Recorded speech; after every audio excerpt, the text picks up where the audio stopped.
ہمارے یہاں اہل سنت و جماعت میں تدفین کے لیے جب جنازہ لے کر چلتے ہیں تو بلند آواز سے کلمہ شریف کا ورد کیا جاتا ہے۔ بعض افراد ایسے ہیں جو اس کلمہ شریف کے ورد کرنے کو بدعت کہتے ہیں، برا کہتے ہیں، منع کرتے ہیں، ذکر اللہ کرنے سے، کلمہ شریف کا ذکر کرنے سے روکتے ہیں، اور بعض تو کچھ زیادہ ہی حد سے بڑھتے ہیں تو وہ حرام تک اس کو کہتے ہیں۔ تو اس طرح جنازے جب لے کے چلیں تو کلمہ شریف کا ذکر کرنا یہ کیسا؟ لیکن جنازے کے ساتھ اونچی آواز کے ساتھ کلمہ شریف کا ذکر کرنا کہیں بھی منع نہیں ہے، کہیں بھی اس کی ممانعت نہیں ہے، اور یہی اس کے جائز ہونے کا سب سے بڑا ثبوت ہے کہ اس کی ممانعت کہیں پر نہیں ہے۔ جو منع کر رہا ہے وہ دلیل پیش کرے، وہ دلیل دے کہ کہاں منع ہے۔ نہ اس میں کوئی قباحت ہے جس کے سبب منع کیا جائے، نہ اس میں کسی قسم کی کوئی برائی ہے، بلکہ عوام کو اللہ کے ذکر سے روکنا یہ برا ہے۔ یہ مسلمانوں کی بدخواہی چاہنا ہے کہ مسلمان جو ہیں وہ اللہ کا ذکر کریں اور یہ ذکر اللہ سے ان کو روکے اور مسلمانوں میں اختلاف ڈالیں۔ تو ایسا شخص جو منع کر رہا ہے وہ ثبوت دے، ثبوت اس کے ذمہ ہے۔ بہرحال لیکن ہم عرض کر دیتے ہیں، دیکھیں اسلام کا جب ابتدائی دور تھا، نبی کریم علیہ الصلوۃ والسلام کے دور، تو اس وقت جو ہے جنازے میں کلمہ شریف کا ورد نہیں ہوتا کیا جاتا تھا، بلکہ ہر شخص کی کیفیت اتنی متغیر ہوتی تھی، اور ہر شخص جو ہے وہ اپنی آخرت، اپنی موت کو اتنا یاد کر رہا ہوتا تھا، اور لوگوں کی حالت غیر ہوئی ہوتی تھی۔ ہر شخص کو گویا ایسا محسوس ہوتا تھا کہ یہ اس کا اپنا جنازہ ہے، اور اپنی آخرت کی فکر میں مستغرق ہوتے۔ تو اس وقت جنازے میں ایک ذکر نہیں کرتے تھے۔ بعد میں جب لوگ علماء اکرام نے دیکھا کہ اب تو لوگ باتیں کرتے ہیں، دنیا کی طرف مشغول ہو گئے، تو پھر حکم دیا کہ ان کو اللہ تبارک و تعالیٰ کے ذکر کی طرف لگایا جائے، تاکہ کم از کم فضول باتوں سے تو بچیں اور اللہ تبارک و تعالیٰ کے ذکر کی طرف مشغول ہوں، اور دنیاوی باتوں سے پرہیز کریں، کہ فضول باتوں میں مشغول ہونے سے ذکر اللہ بہرحال بہتر ہے۔ اور کلمہ شریف کیا ہے؟ اللہ تبارک و تعالیٰ کا ذکر ہے، اور قرآن کریم فرقان حمید میں اللہ کے ذکر کو کرنے کا اللہ نے مطلق حکم بیان کیا ہے، بنا کسی قید کے حکم بیان کیا۔ مطلق قرآن کریم میں اللہ تعالیٰ ارشاد فرماتا ہے فَاسْکُرُونِی أَذْکُرْکُم، تم میرا ذکر کرو میں تمہارا چرچا کر دوں گا، وَاشْکُرُوا لِی وَلَا تَکْفُرُونِ، اور میرا حق مانو، میری ناشکری نہ کرو۔ تو مطلق حکم بیان کیا ذکر بیان کرنے کا۔ دوسرے مقام پہ اللہ تعالیٰ ارشاد فرماتا ہے فَاسْکُرُوا اللَّهَ كَذِکْرِکُمْ آبَاءَکُمْ، میرا ذکر کرو جیسے اپنے باپ دادا کا ذکر کرتے ہو۔ اللہ تعالیٰ فرما رہے ہیں میرا ذکر کرو جیسے اپنے باپ دادا کا ذکر کرتے ہو، او اشد ذکرن، بلکہ اس سے بھی زیادہ۔ تو یہاں پہ بھی مطلق حکم بیان کیا ہے، بنا کسی قید کے بیان کیا ہے کہ جب دل چاہے جب ذکر کرو۔ جہاں جہاں ذکر کرنا کی شریعت اجازت دیتی ہے وہاں ذکر کریں، اور ہر جگہ اجازت دیتی ہے۔ ہاں جہاں شارع علیہ السلام نے جس حالت میں منع فرما دیا ہے، جیسے حالت جنابت میں قرآن شریف پڑھنے کو، اس کی ممانعت ہوگی، باقی ہر جگہ یہ حکم مطلق ہے۔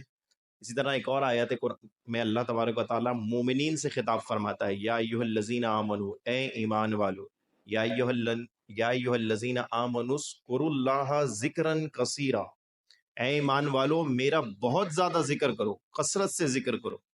تو یہ دیکھیں یہ آیت مبارکہ ذکر پر دال ہیں اور مطلق آیت ہیں، کوئی کنڈیشن نہیں ہے کہ اس حالت میں نہیں کرنا، جنازے کے ساتھ جاؤ تو نہیں کرنا۔ تو کلمہ طیبہ کا ورد کرنا یہ بالکل جائز اور مستحسن ہے۔ حضرت احادیث میں دیکھ لیتے ہیں، حضرت سیدنا عبداللہ ابن عمر کہتے ہیں کہ حضور علیہ الصلوۃ والسلام جب جنازے کے پیچھے چلتے تو جاتے اور لوٹتے وقت کلمہ طیبہ لا الہ الا اللہ کا ذکر کیا کرتے تھے، حدیث شریف آ گئی۔ اسی طرح دوسری حضرت سیدنا ابو سعید خدری رضی اللہ تعالیٰ عنہ روایت کرتے ہیں کہ حضور نبی کریم علیہ الصلوۃ والسلام نے ارشاد فرمایا اکثروا ذکر اللہ حتی یقولوا مجنون، سبحان اللہ، اللہ تعالیٰ کا اتنا ذکر کرو، اتنا ذکر کرو کہ لوگ کہیں یہ مجنون ہے، یہ پاگل ہے۔ اتنا کثرت کے اللہ تعالیٰ کا ذکر کرو کہ ہر وقت ذکر اللہ میں ہی مشغول رہو۔ امام زاہبی کہتے ہیں اس حدیث کے بارے میں، کہتے ہیں کہ یہ حدیث صحیح ہے۔ اسی طرح تیسری حدیث حضرت سیدنا معاذ بن جبل کہتے ہیں سرکار دو عالم صلی اللہ تعالی علیہ وسلم نے ارشاد فرمایا وَاذْكُرِ اللَّهَ عِنْدَ كُلِّ حَجَرٍ وَشَجَرٍ، اللہ کا ذکر کرو ہر پتھر اور ہر درخت کے پاس۔ یعنی کہ چلتے پھرتے اللہ تبارک و تعالیٰ کا ذکر کرو گے. جب تم پتھروں کے پاس سے گزرو تو بھی اللہ کا ذکر کر رہے ہو, جب درختوں کے پاس سے گزرو تو بھی اللہ کا ذکر کر رہے ہو, راستوں میں بھی اللہ تبارک و تعالیٰ کا ذکر کر رہے ہو. اسی طرح یہ جو میں نے حدیث ابھی بیان کی, یہ زہد کی بخاری شریف کی روایت لے لیتے ہیں. حضرت سیدنا عائشہ صدیقہ طیبہ طاہرہ رضی اللہ تعالی عنہا فرماتی ہیں, کان النبی صلی اللہ علیہ وسلم یذکر اللہ علی کل احیانہ, رسول اللہ صلی اللہ تعالی علیہ وسلم ہر وقت اللہ کا ذکر کیا کرتے تھے. کون ہر وقت ذکر کرتے تھے؟ رسول اللہ ہر وقت اللہ کا ذکر کرتے تھے.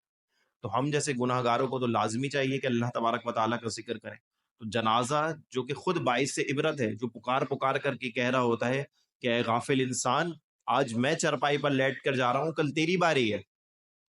اس وقت غور و فکر کرنے کے بجائے اگر دنیاوی باتوں میں مشغول ہے عوام الناس, تو ان کو ذکر کی طرف لگانا کہ اللہ کا ذکر کریں, یہ بہت افضل اور بہتر ہوگا بجائے اس کے وہ دنیاوی معاملات میں رہے. اب تو معاملہ ہمارے یہاں اور بگڑ گیا ہے. جو فقہاء کرام نے لکھا, حالات دیکھے, ہمارے یہاں تو معاملہ اور بگڑ گیا. اب تو لوگ قبرستانوں میں بیٹھ کر ٹھٹے کر رہے ہوتے ہیں, تدفین ہو رہی ہے, قبروں پہ چڑھ کر بیٹھ جاتے ہیں, ٹولے بنا کر ہنسی مذاق کر رہے ہوتے ہیں. حالانکہ قبرستان میں ہنسنا یہ دل میں تاریکی لاتا ہے, علماء کرام نے منع لکھا ہے.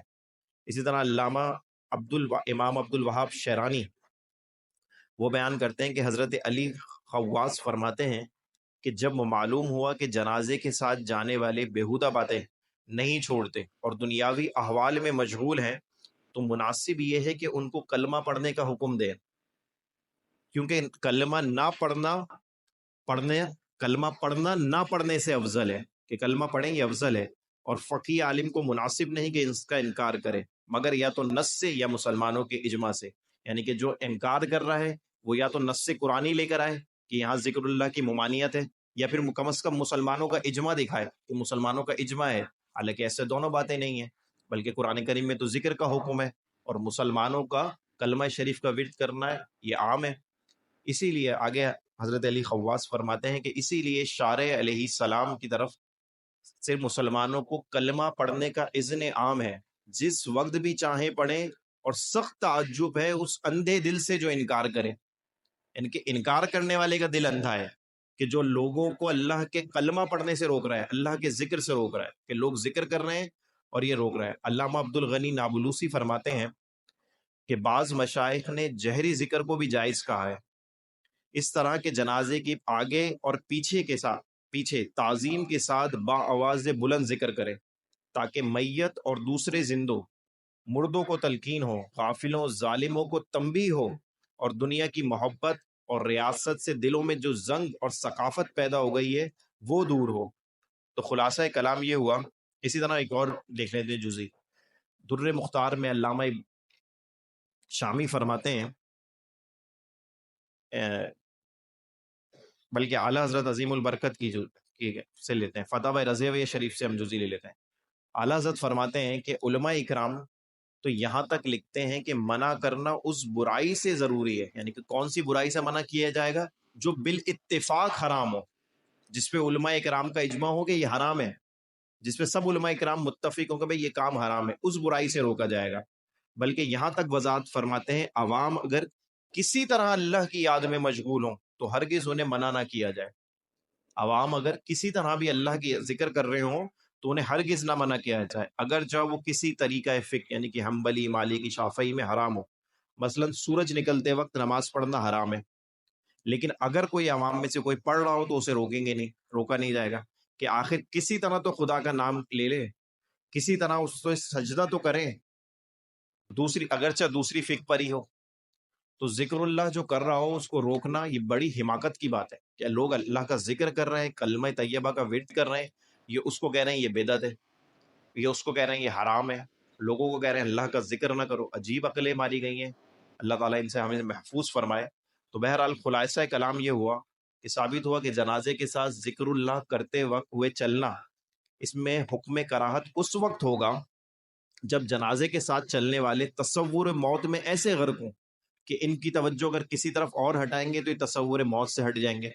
لیکن جیسا ماحول ہمارے یہاں ہے تو اس میں افضل کیا ہے کہ ذکر اللہ کیا جائے, اور جیسے ہمارے یہاں رائج ہے بالکل جائز ہے, بلکہ مستحسن ہے کہ اگر کریں گے تو یقیناً ثواب کار ثواب ہے کہ اللہ تبارک و تعالیٰ کا ذکر کرتے ہیں, اس کی یاد کرتے ہیں، اور یہ ایک اچھا عمل ہے